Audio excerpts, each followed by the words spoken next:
tamanio la moyo wangu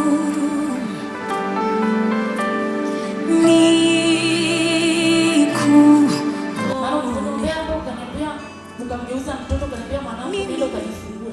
Nimefika kule kila dakika kila kona nipima niko tu mbona mtoto aje. Hata vipimo vya daktari vikisema no, vya Mungu tunaweka nasema yes.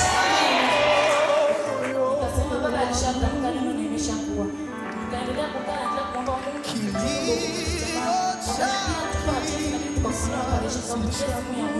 Nikakwambia baba ameniambia niende kufanya operation kwa nini nafika mshaniambia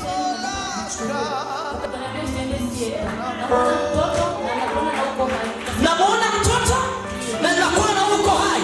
Nikamwambia daktari sasa hamna shida sikatekwenda sienda ila nikamwambia daktari naomba mara moja naomba tumuruhusu nipande kitandani ya mwisho ndio akikataa naenda kufanywa kinachokufanya ni neno